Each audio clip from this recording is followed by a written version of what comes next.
Good evening. The time is 6:30 p.m. The regular meeting of the Mayor and Council of Borough for Freehold for October 20th, 2025 is now called to order. Adequate notice of this meeting was provided at least 48 hours prior to the commencement of this meeting pursuant to the provisions of Chapter 231 of the laws of 1975, the Open Public Meetings Act. Notice of the time, date, and location of this meeting has been provided by posting a copy of the public meeting dates on the municipal bulletin board, by sending a copy to the Asbury Park Press, and by filing a copy with the municipal clerk. I'd like to ask everyone to please stand for a salute to the flag, followed by a moment of silence. Chief Collier, please lead us.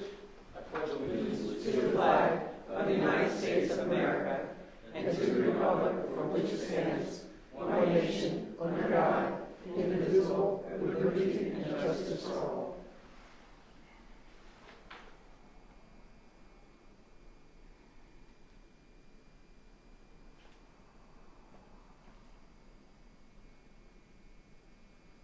Thank you. Roll call, please. Mayor Kane. Here. Councilman DeBenedetto. Here. Councilman Friedman. Here. Councilwoman Jordan. Here. Councilman Wright. Here. Councilwoman Rogers. Here. Councilwoman Schuster. Here. Okay, item 4 this evening. It's always a great time of the year to find out who the winners are of 2025 participatory budget results. I'll ask Councilmember Jordan if you please take this for us. Absolutely, thank you, Mr. Mayor. I'd like Mark, who is our co-chair this year, to come on up to the podium. Mark stepped up this year and he was co-chair with Dan Xavier on the participatory budgeting project, along with the committee members. So a lot of them, some of them are the new grandmas that couldn't make it tonight. So it was Pierre, Carrie, Jenny Conger, Kathy Eckhart, Ted Eckhart, and Dan Xavier, as well as Mark. So, Mark, why don't you walk us through a little bit about this year's process, and then, a little refresher about PBS, and then talk about the outstanding projects that were voted in this year. Sure, yeah. So, PB has been a process in Freehold since I think 2017. Yeah, so it's been here for a pretty long time. And usually we have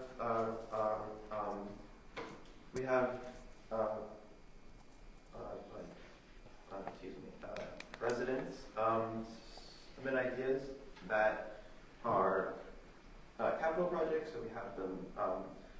We've in the past done things like the bridge over Lake Topanemus. We have done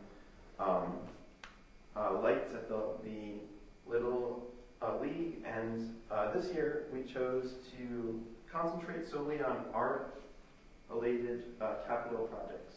And can I just interject on that? Please. In February, we were talking a little bit about what to do, should we theme it? And so we put that out to the borough residents to vote on what theme they would like. I think it was infrastructure or a couple different things, Sure. Public safety. And overwhelmingly, over 1,000 votes came in that they wanted art. Art-related projects, yes. That's a very important point. And so we ask those who live in Freehold to submit ideas. When it comes to September, we hold a vote, and this year we had, I think, about 13 submissions, a good amount of votes, and it was a great process. And so just before I announce the winners, I wanted to extend a big thank you to everyone on the council for your support. We couldn't have done any of this without you guys, and especially Annette for her leadership. And it's great to have a council that's so on board with this sort of thing. I think it's great, and I'm happy to be a part of it. So with that said, I would like to announce the 2025 projects that have won the most votes from the residents of Freehold. The project that came in first place, the most votes, is the murals at at the Little League. The project was for murals on the dugouts at the Little League, and that came in first place. Second place was the arches in downtown Freehold. I would go in the alleyways. And third place was the musical flowers that would be in, I think, 2 parks in Freehold, and they're kind of like instruments. So those are the 3 projects. Once again, I just want to thank everyone who submitted ideas, who came out here to hear which projects won, and I really appreciate it. Great. May I? Thanks, Mark. Yeah. So these 3 projects stay within the 200,000? Yes. So we can do all Yes. 3 of them? Yes. So I could also speak on that. Yeah, sure, I can speak to that. Yes, So sure. the one project, the one Winning Grove project, the one for the murals, we were unclear as to what, like if we're gonna be able to get a local artist to do that or whatever, so we put that at the higher end of the ballot, of the cost. But now after speaking with Little League and knowing what's going, we have local talented artists that will be doing that, so the cost will be so much less. So that was how we were able to do all 3. Oh, good, good. Mark, personally, I want to thank you, because I know since, not that you're an old man now by any means, but since you were young, you've been volunteering and helping and participating in things in the borough. I remember when you walked with us and on the mayor's wellness, and Yeah. you are greatly appreciated, and we want you to know that. Thank you. And this was Mark's first year stepping up and leading the team, and this is one of the most labor-intensive committees that we work on. I mean, we literally take 1 month of the year off, and that's December, and we jump right back in January. So kudos to you. Kudos to, Mark, by the way, I didn't give your last name. Can you just have it so Tracy has it for the minutes? Oh, sure. Yeah, Mark Bravaco. Kudos to you, kudos to the team. You guys did a phenomenal job, and thank you. Oh, and big shout out to Lynn Cannon, who's always supporting us with rolling out everything, and Tracy, who, we never see the votes, by the way. None of that comes into us. It all comes into Lynn and Tracy. They count everything, they do everything, and then they forward them on to our chairs and let us know who actually were the victors. And also big shout out to Robert Lithgow, who is always there for us, always helping us with the projects, as well as Steve Powell. So thank you. Appreciate everything. Anybody else? Thank you, Mark. That's excellent, thank you. Item 5, workshop discussion. Do we have anything on workshop? No? Okay. We'll go to item 6, our administrative report. Talk to Administrator Steve Gallup. Thank you, Mr. Chairman, members of the council on the dais, and residents here, and those listening at home. I'll briefly synopsize some of the activities of the past month, and we can answer any questions that you may have.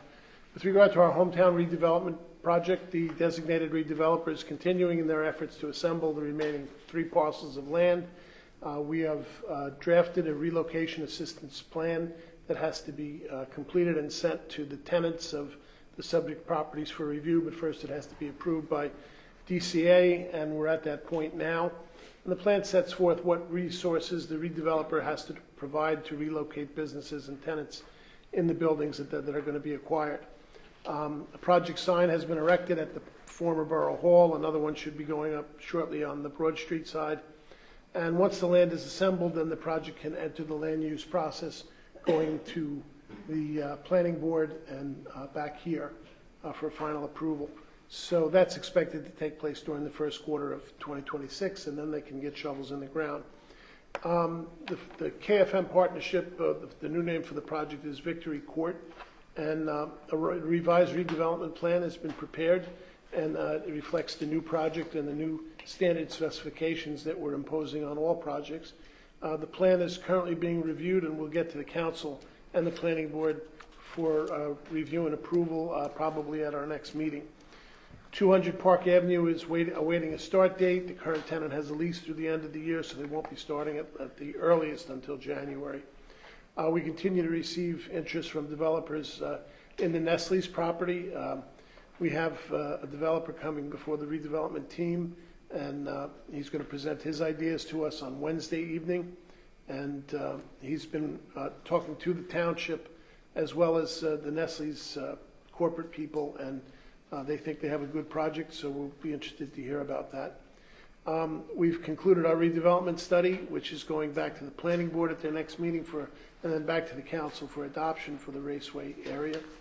500 Park Avenue, likewise, we recently met with the developer and our planner, and we've agreed upon the design standards for that project and incorporated, they're going to be incorporated in the redevelopment plan, which is being finalized, and then it'll be here before the planning board and the council for review and approval. Lloyd Street paving is scheduled to start on the 27th.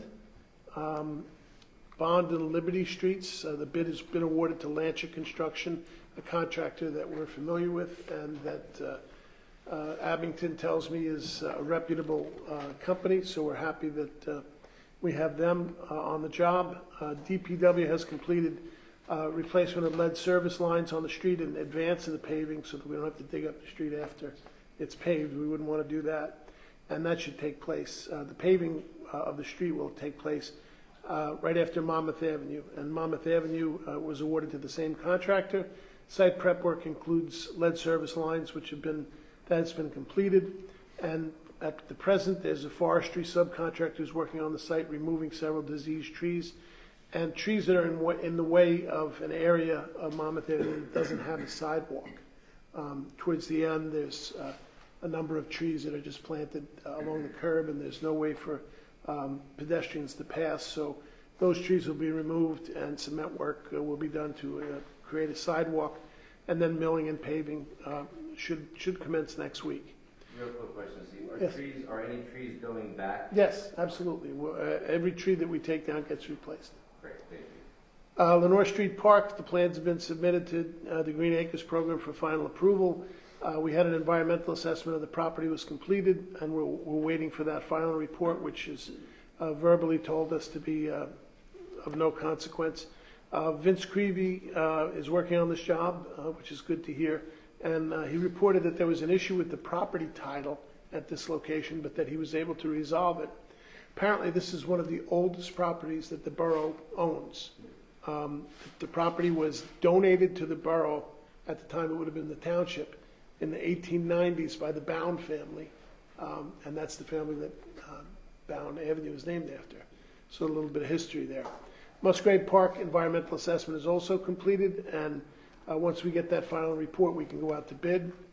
Veterans Park, we have county open space funds were granted to us to construct a new access point at the rear of the park that will provide easy pedestrian access from one of the dead-end streets up there. And we're also planning on putting improved seating to refurbish the gazebo, including adding electricity for the concerts that have been occurring down there, and improved park lighting that won't disturb the neighbors but will make the park a little safer when it's dark. We also received word that we were the number 4 project in the CDBG program this year, so we're anticipating receiving $172,000 in funds for the construction of our soccer mini pitches at Wilson Field. And Liberty Street Park, the preliminary environmental assessment has been completed. The initial assessment pointed out several areas where there was historic fill and they needed to do some soil test borings. But again, the verbal report I have is that there's nothing hazardous was identified. Once this final report is received and turned over to Green Acres, then we can go ahead with the park plans and go out to bid. Court Street School improvement should be out to bid next week. Okay, and construction should commence shortly thereafter. Lake Toponimus Water Quality Study, as you know, we completed that report last year, and we have a virtual meeting on Thursday with the NJDEP Division of Water Quality to discuss possible funding for a project to improve water quality at the lake involving several bubbler systems that would be installed at various points. And the meeting was facilitated by state legislators who are supportive of efforts to improve water quality.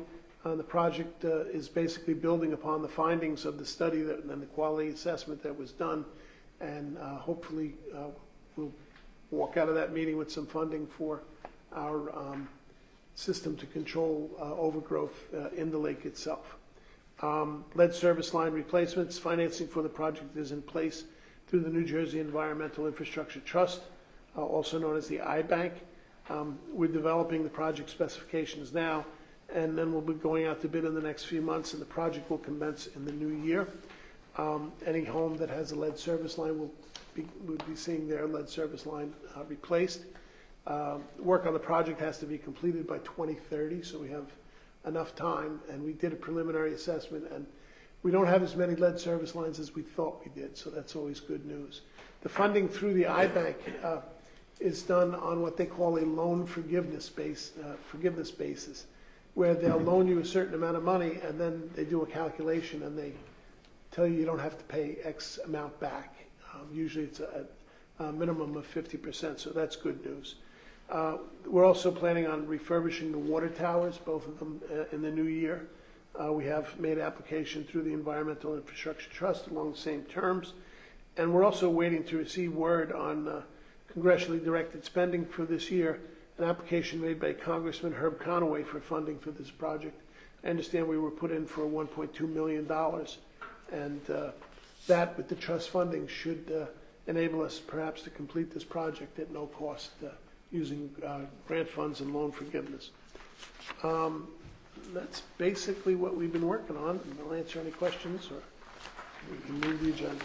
Steve, for the public, can you just tell people where the new Victory Court is? Sure, that would be on Court Street and Broad Street on the corner. There's a number of older homes that were being assembled for an earlier project that was going to be an apartment building. Instead, this developer is proposing townhomes. I believe the number is 16, with adequate parking in the rear of the buildings or in the front.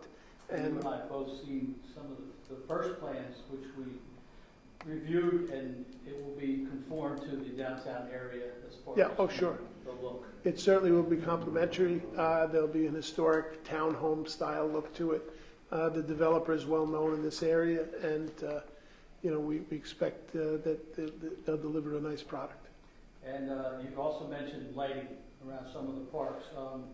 The audience will see some new lights going in downtown. We've gone a different look. The Right. lights are LED. The globe is a little different. Yep. But kudos to Bob Lithgow. Sure. The old poles that we can use are down at DPW. They'll be sanded. They'll be painted. They'll be even cut down a little bit in size. To illuminate a little better in our parks, and we'll try to reuse the poles themselves. And Sure. I know we have the globes also, so Yeah, there's no reason why we can't reuse these things. They can be trying to save refinished. a little money. Absolutely. The And poles that are going to be in the parks. LED lighting can be retrofitted to those fixtures. It provides a cleaner, whiter light at a much, much lower expense. And the bulbs are much more durable. They could last for 20 years without having to replace them. Yeah, I spoke to the electrician myself. He said a lot of them are in decent shape, but in good shape. But there's some others that aren't. And Right. Bob's going to look them over, and I'm sure Joe will look them over. You'll look them over. Yep. But it's a way to reuse them, Yep. repurpose them. And we'll save parts for future use later. Right. Any other council questions? Okay, thank you. Item 7 is the approval of minutes, special meeting September 30th, 2025, and a council meeting October 6th, 2025.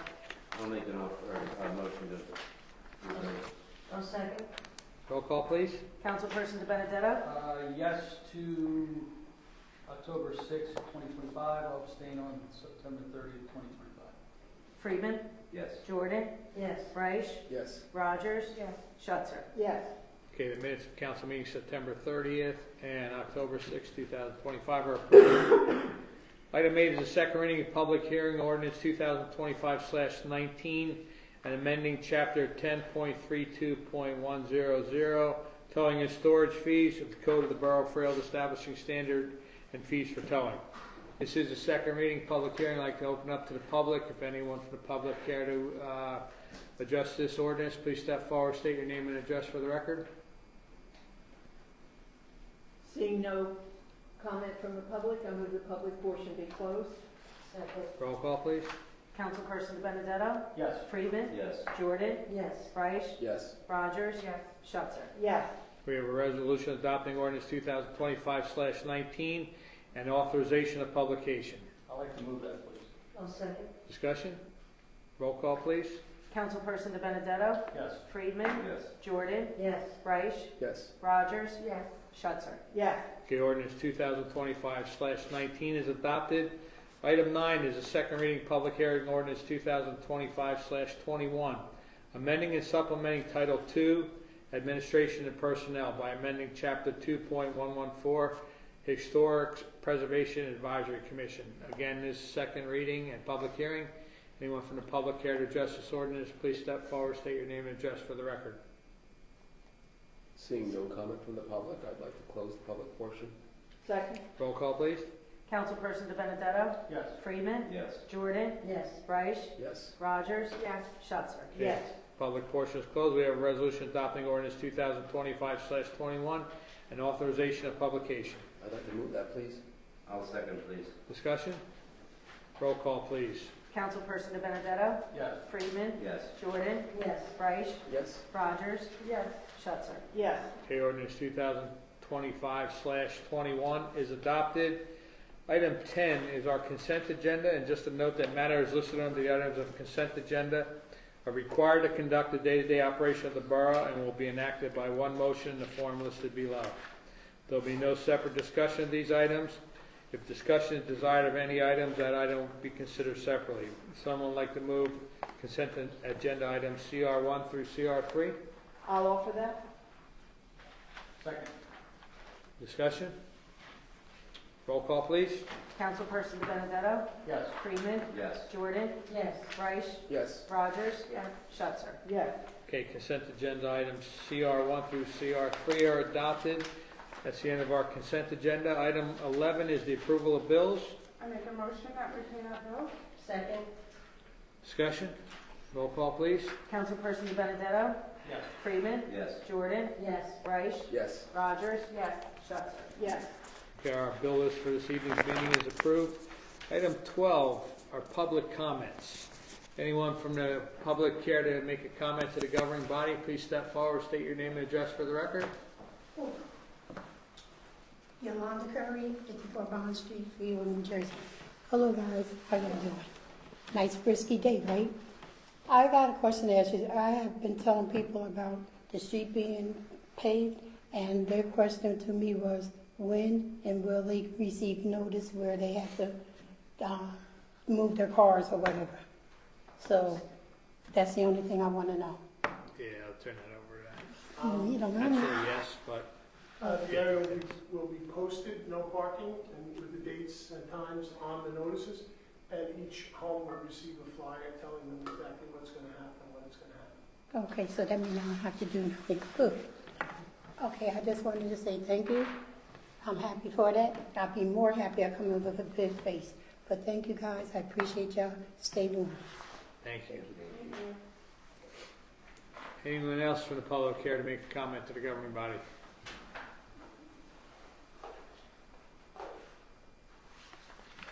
Good evening, everyone. My name is George Schnurr, 307 Park Avenue. I ran into a guy that's a little bit younger than I am. He used to live on Ellis, but now he lives on Brinkerhoff. He tells me when he went to high school, he used to walk back and forth to school.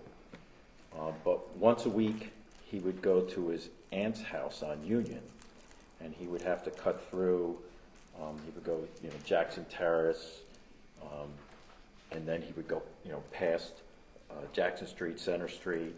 He would go to Mechanic, go down Conover, and make his way to Union. And he told me he used to dread doing that, and I asked him why. And he goes, George, back then, he says, you used to take your life in your hands going that way. And I said, why? I says, right now, I mean, I got to tell you, I feel safe in any part of the borough at any time of the day or night. So what I did was a little bit of a deep dive, as I'm inclined to do.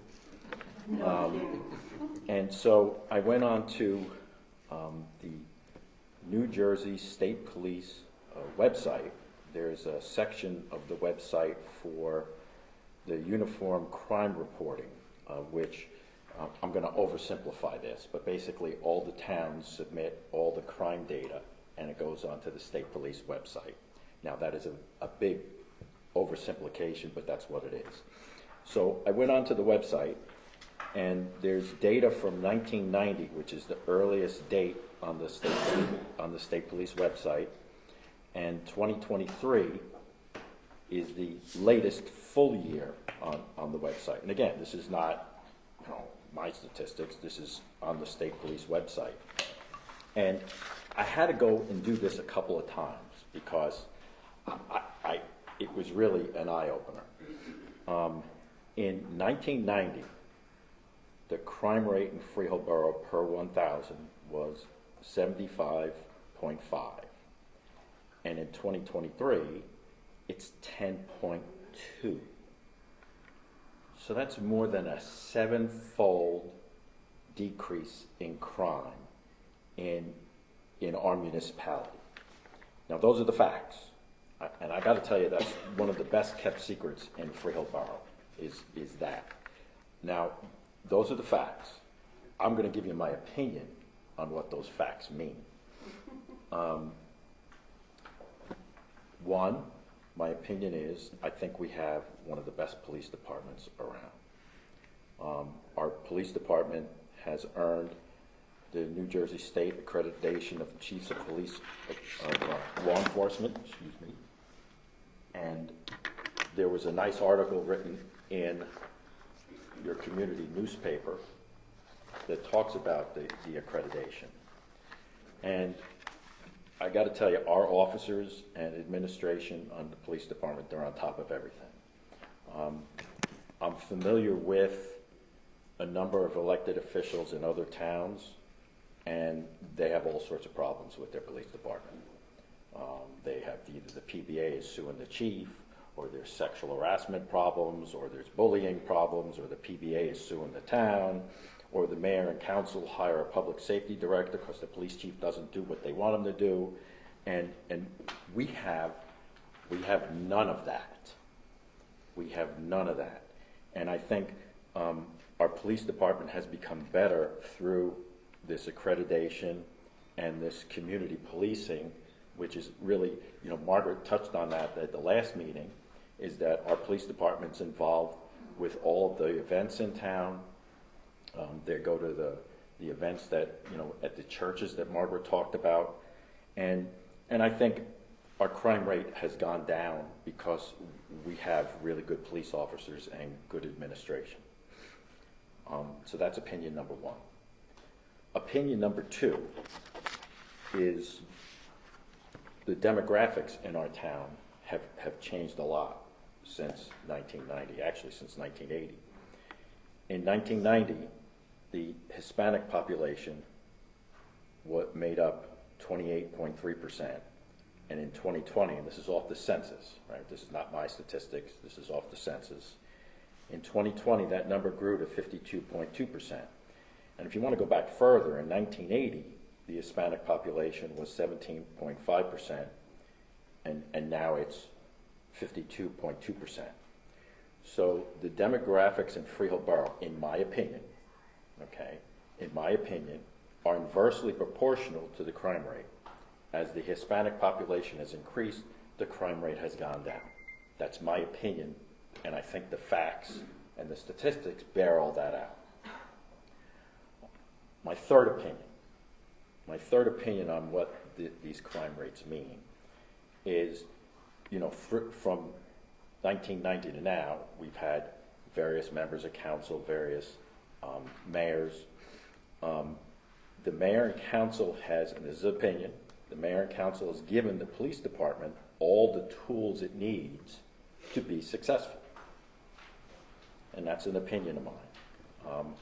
I've never, there's other towns that I know of that are not staffed accordingly. Okay? Whenever the chief asks for something, I don't hear about things in the newspaper that there's a fight between the chief and the mayor and council and whatnot. I don't hear about any of that stuff. All right, so I wanted to tell you about what I found out, and I think it's one of the best kept secrets in Freehold Borough, is the crime rate has gone down sevenfold since from 1990 to 2023. And I think you probably have to drive quite some time to see another town that's police accredited and has that decrease in crime. As a matter of fact, I don't know of any town that does. So I wanted to let you know, this is my deep dive that I've done on the crime statistics, and I'm very happy that I live here, I gotta tell you. Thank you. And we're happy you live Thank you. Thank you. Anyone else in the public care to make a comment to the governing body? Since George did all that research. Marie Chapman, 67 Brinkerhoff. I just have a question. Since we're going to be having a lot more people moving into the borough, will you increase the police department? Will we be getting more officers? Do we need them? Maybe. It's going to be needs, you know, the assessment, we'll assess it based on needs, and, you know, if we need to, we will. If we don't, we'll be working real close with the chief for future needs. And just a comment also, I mean, I do walk all over Freehold Borough. I mean, I walk everywhere. And I feel very safe in the borough. Not going, I hope I didn't jinx myself, but I do feel safe. Thank you. Thank you. Anyone else from the public care to address the governing body? Seeing no, go ahead. Seeing no other person asking for comment, move to close the public portion. Second? Roll call, please. Councilperson DeBenedetto? Yes. Freeman? Yes. Jordan? Yes. Reich? Yes. Rogers? Yes. Schuster? Yes. Okay, our public comment section is closed. Item 13 are council reports and comments. Start off with Council President Reich. Thank you, Mr. Mayor. I'll be quick for obvious reasons. The Memorial Day Parade Committee is starting to gear up again for the 2026 Memorial Day Parade, which coincides with the 250th anniversary of the United States of America. We're looking to have another Memorial Weekend of events, so keep your eye out for some fantastic events that are going to be scheduled regarding the parade and celebration. If there are any organizations or groups that you love or want to see come to the parade, please let me know, and we'll be happy to make outreach to them and invite them to be a participant in this year's parade. I had the pleasure of participating in a couple of the spectacular events over the past week or so. It's always a fantastic time. Yesterday I got to haunt the Wells Fargo parking lot, and I had a lot of fun, and it was great because I couldn't talk in my costume, which helped out a lot, I think. But it was awesome, and I got to take a tour of the hay rides towards the end, and congratulations to not only the spectacular committee, but also to all the volunteers and participants who put on such great shows along the hayride route. And Chief, please thank the police officers for doing a great job of leading all the hay rides through town and whatnot. I think they had a lot of fun too. Last but not least, there's only about a week left to go out and see the half-mile horses and put your vote in before the final awards are announced next week. We'll find out who win places and shows. It's always been a great thing to see the horses downtown, and I look forward to that continuing for another couple of years if we have the funds through the NPP grant. Other than that, stay warm, have a great weekend, and look forward to seeing everybody around town and some of the upcoming events going on. Thank you. Thank you. Councilmember Schuster. Yes. Unfortunately for you, there's nothing wrong with my voice. Hold on a second. There we go. Cute. Let's not forget that Freehold Borough High School has homecoming this coming Saturday. Parade, I believe, is 10 o'clock. 10 o'clock, Games and at the 12. game starts at 12 on Saturday. We won the last game, so let's come out and cheer on our boys.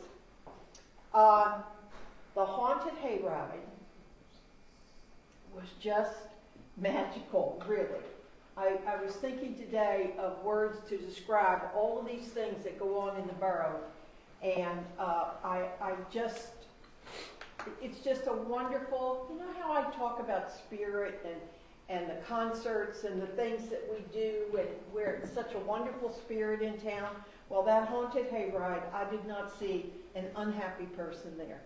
The residents who participated, the officers who led everybody around, the drivers of the hayrides, and the committee.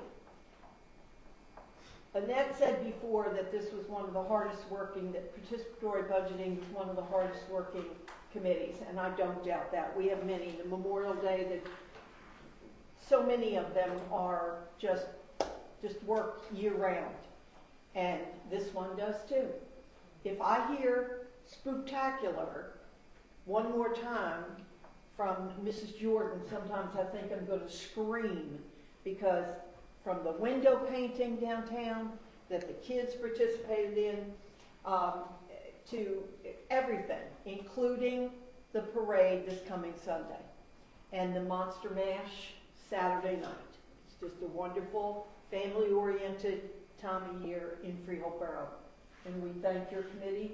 Please take it back and tell them how much we appreciate them.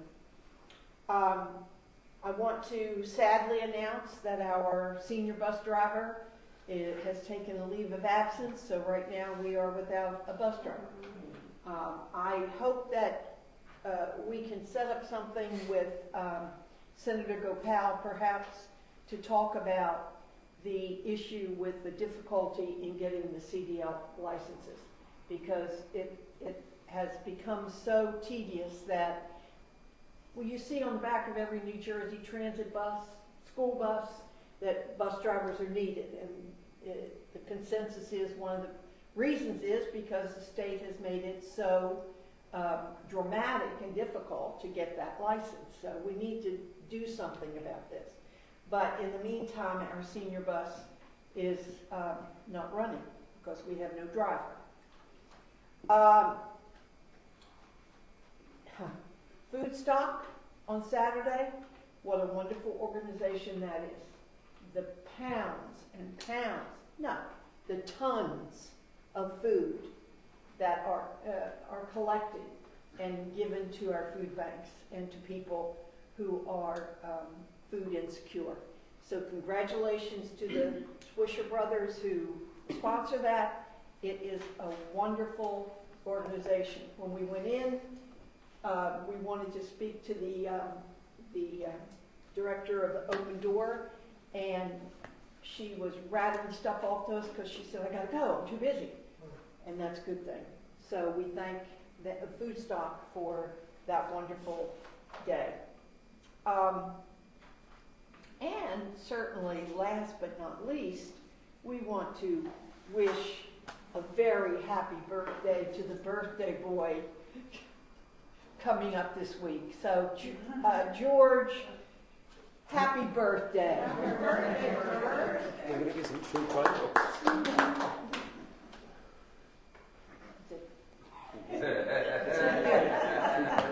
Thank What you. did he do? I missed that. He moved the camera to face George. Oh, Thank you. Councilmember Benedetto. Yes, I would like to thank Frank Tilton, who is no longer in the fire department for the time he was in and served the community and the fire department. And that on the Presbyterian budget, what place did the community pool on Park Avenue in Kiowa? What place did that come in? The community pool on Park Avenue in Kiowa. No one nominated a pool on Park Avenue. Next year, I think. My kudos and my applause to my mayor and my council. They not only talk the talk, but they walk the walk. They're out there at all these events every day, every weekend, every hour. They have families. They have places to go. They go to church. They got families, and they have things to do, but they make time to go to the community and reach out and help the community. So I applaud, the mayor and the council for showing up the other day, for showing up at the Board of Ed meetings, for showing up and representing for the borough. They've really been out there this year working for you effortlessly. So I commend you on that. You did a lot more than I did this week, this month. You too. God, you guys are all over the place. Let me see. Okay. I like to put a shout out to Red Rum. Rob Martyr, he owns a power washing company. This free advertisement that we got through Lake Toponemos, Rob went down, got a hold of Roger Kane and the commission, and did all the playground equipment for us and power washed it for nothing. So I want to give him a little shout out to that.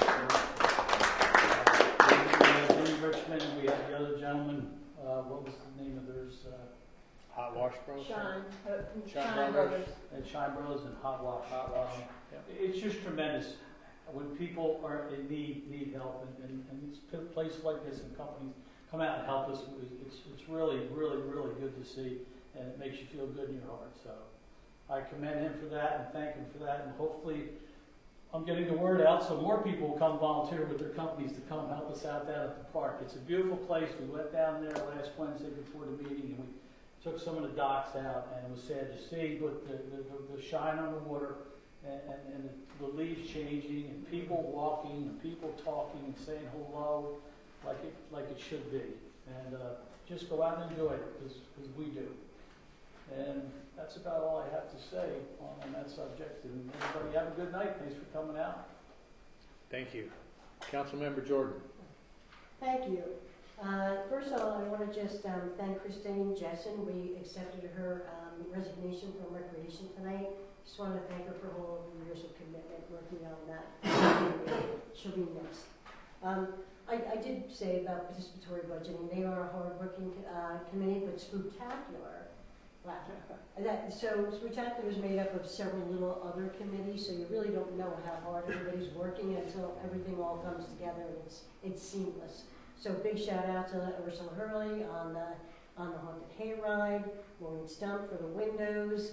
We have Beverly for the parade coming up. Just everybody down the line. Judy Guy is the co-chair of the events this year, and it's just an amazing coming together of the community that is just phenomenal. Her sister said it the best when she said, "How come we can't do this in our town?" Yeah, that's true. They don't have the people. I roped my sister into being a little rabbit just so she would waste some time.